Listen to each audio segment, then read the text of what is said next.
Assalamualaikum warahmatullahi wabarakatuh.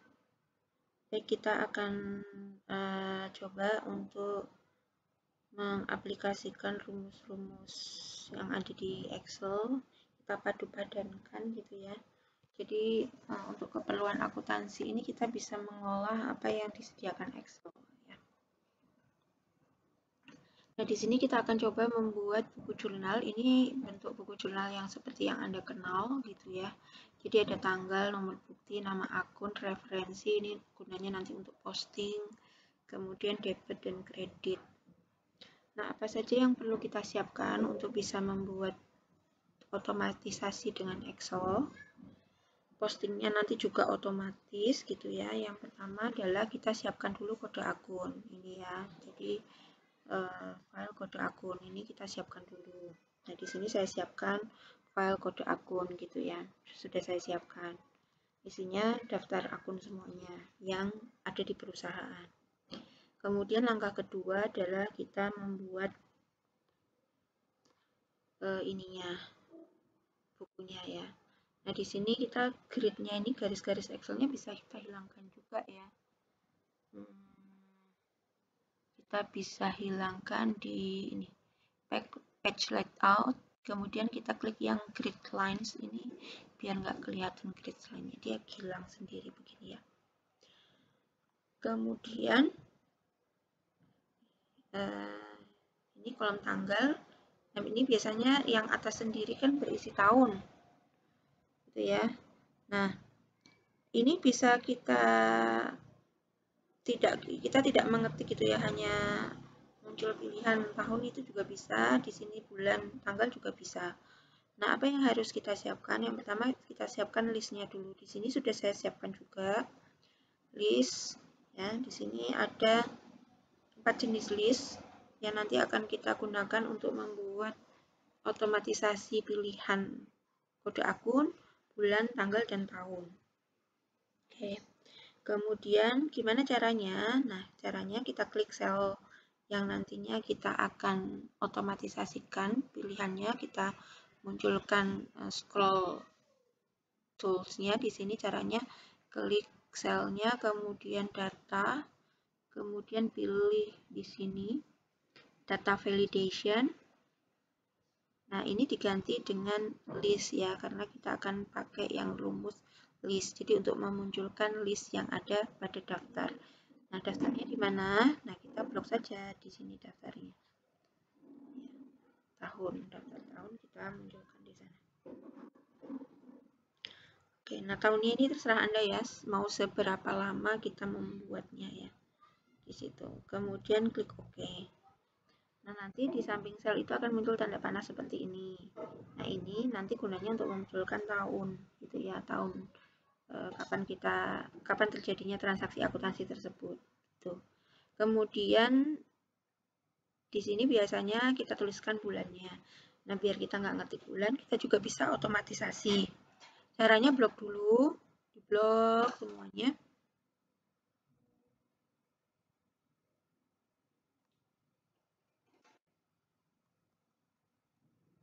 Di blok semuanya seperti ini, terus data, terus ini pilih ini data validation, list ya, kemudian source-nya, sumbernya kita klik, sumbernya di sini kan bulannya ya, bulan kita blok yang list bulan. Nah, seperti itu. Oke. Nah, di sini akan muncul bulannya. Januari, Februari, Maret, semuanya sampai Agustus. Sampai Desember ya, Agustus sampai Desember. Kemudian apalagi nanti yang bisa kita model list seperti ini, yaitu bisa nama akun, bisa juga ref ya, pilihannya terserah ya, mau nama akun atau ref. Cuma di sini kalau kita pilih nama akun yang akan kita munculkan listnya, itu nanti kita tetap harus posting gitu ya. Nah, ini kita postingnya di sini. Nah, gimana caranya supaya ketika kita menjurnal nanti langsung bisa posting otomatis? Ya sudah, berarti langsung di sini saja gitu ya. Tapi sebetulnya bisa dua-duanya. Bisa sini, bisa sini. Kalau kita ingin memunculkan pilihan nama akun di sini, ya sama caranya ya. Tinggal kita blok saja. Kemudian kita pilih data gitu ya. Ini saya coba dua pilihan ya. Ini data, kemudian sini data validation sama list. Kemudian kita pilih nama akunnya di sini. Oh, nama akunnya nggak ada. Jadi kita pakai yang cara kedua saja, yang di sini. Ya, jadi di sini kita blok dulu referensinya.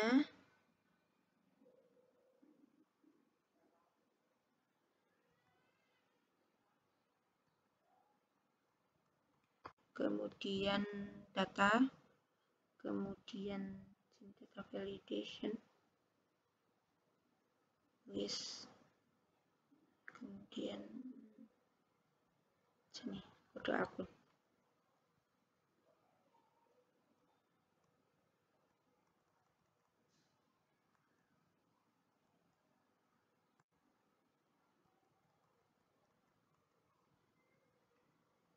Kemudian kita klik OK.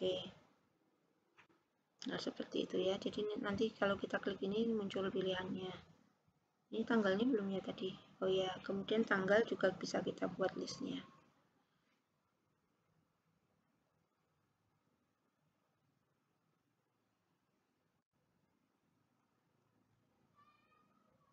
Data, kemudian data validation,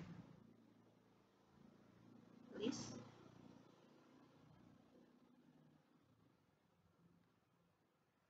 di sini tanggal.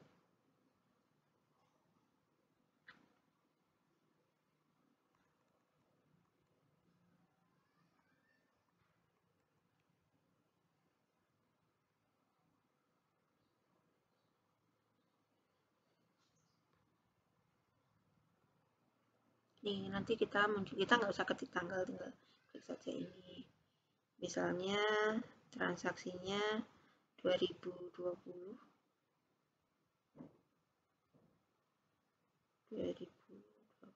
tahun ya, 2020.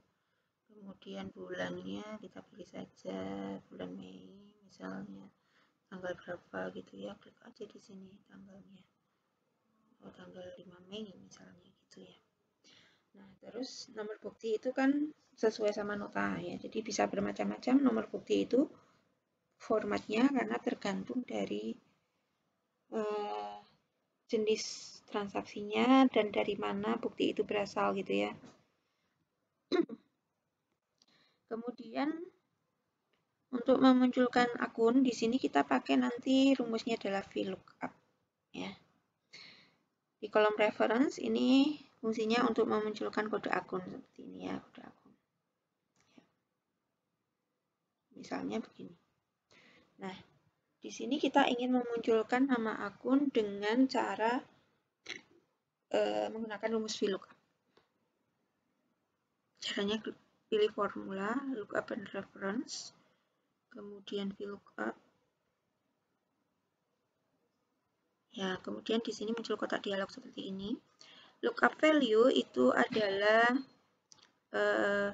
perintah untuk menunjukkan di manakah letak primary key ya. Di sini primary key-nya adalah kode akun yang terletak di sel E7, jadi kita klik sel E7. Kemudian table array itu adalah value yang berisikan nama akun ya. Jadi kalau misalnya kode akun E7 itu sel E7 kita isikan kode akun, maka nanti di nama akun harusnya memunculkan di ini ya, di kolom nama akun harusnya memunculkan nama akunnya. Nama akunnya ada di daftar kode akun ya, yang tadi sudah kita buat. Kita blok. Table array itu seperti itu maksudnya ya. Kemudian kolom index number ini adalah nomor kolom yang berisi value yang bisa kita buka dengan primary key tadi, atau value yang satu baris atau satu row istilahnya ya. Istilahnya bisa row, bisa baris, bisa tuple gitu ya. Dihitung dari primary key. Nah, di sini kode akun kan nomor 1 primary key-nya. Nah, dia nomor 1, berarti nama akun itu ada di kolom nomor 2 di sini. Di keterangan itu kolom nomor 2. Maka di sini kita isikan 2. Kemudian kita oke. Nah, akan muncul seperti ini kas. Ya, ini kalau diganti dia berubah juga, kita ganti. Ini misalnya. Nah, akan berubah ya. Berubah sesuai dengan kode akunnya. Nah, terus kalau ini kita hapus, dia juga hilang. Tetapi NA tulisannya. NA ini artinya not available atau tidak ada value yang muncul karena di sini nggak ada primary key yang diketikkan di sel primary key ya, atau ibaratnya pintu itu di sini lubang kuncinya. Kuncinya belum dimasukkan di lubang kuncinya, maka tidak bisa terbuka. Nah, gimana caranya supaya tulisan NA ini hilang? Kita bisa gabungkan dengan fungsi if di sini. Ya, if. Ini ya, fungsi if yang kita gunakan untuk menghapus value apapun ketika sel E7 ini nggak ada tulisannya. Maka kita ketik seperti ini. Jika, logikanya kan seperti itu ya, ini ya, logical test-nya. Ya, logical test-nya adalah jika sel E7 itu nggak ada tulisan apapun, berarti kan jika, ini ya, E7 nggak ada tulisan apapun itu bisa diartikan isinya 0 gitu ya. Maka, atau ada juga komputer yang dia itu pakai ini ya, kosong gitu. Kosong itu dituliskannya kalau di bahasa komputer tanda petik spasi tanda petik itu kosong maknanya ya. Atau 0 ya sama. Nah, di sini komputer saya itu dia bisa menangkap pesan kalau kosong itu 0 ya. Kemudian koma. Jika sel E7 itu 0, maka tolong dong jangan munculkan apapun. Jangan munculkan apapun itu kan kosong. Nah, di sini kosong itu adalah perintahnya tanda petik spasi tanda petik. Ya, artinya nggak ada value apapun di sel itu. Tapi kalau di sel E7 ini ada isinya, maka value yang akan muncul di sel D7 itu adalah nama akun. Di mana nama akun itu bisa dimunculkan dengan rumus VLOOKUP ini ya, lookup E7 dan bla bla bla. Nah, ini. Kemudian kita kurung gitu. Ya, maka dia hilang tulisannya, NA-nya. Ya. Nah, tapi kalau kita munculkan kode akun di sini, dia muncul lagi. Kalau kita hapus, dia hilang. Kita munculkan, dia muncul lagi. Seperti itu, ya. Nah, ini bisa kita copy ke bawahnya. Langsung bisa kita copy, ya. Nah, gitu. Kita.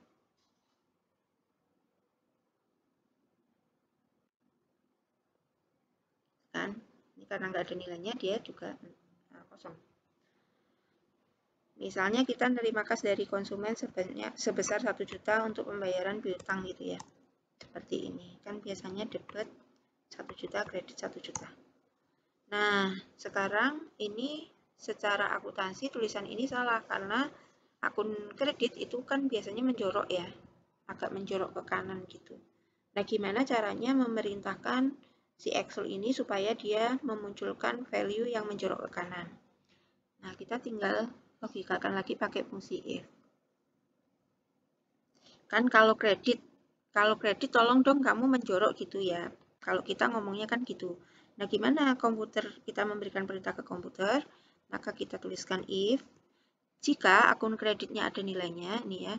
If sel kredit ini, sel kredit itu ada nilainya itu kan berarti dia lebih besar dari 0 ya. Karena ada rupiahnya, nilai rupiahnya. Maka jika G7 itu lebih besar dari 0, itu ya, kamu tolong menjorok sedikit gitu ya. Menjorok sedikit itu berarti gini caranya.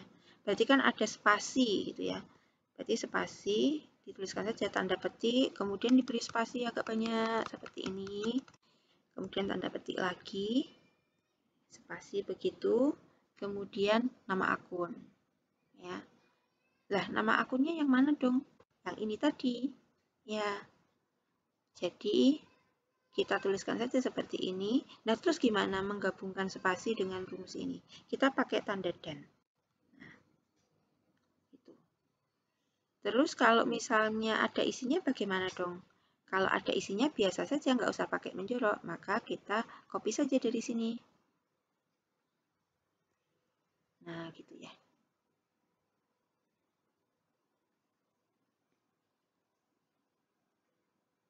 Sampai sini.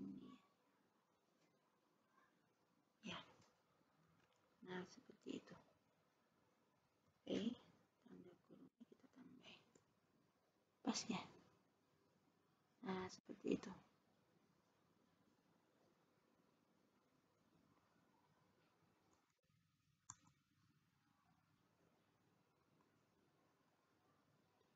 Kita kopikan ke bawahnya. Nah, dia piutangnya menjorok. Kalau ini dihapuskan, dia balik lagi. Kalau nilai kreditnya diisikan 1 juta, dia akan menjorok. Nah, seperti itu. Ya, jadi kita bisa membuat jurnal umum seperti kita menulis biasa gitu ya.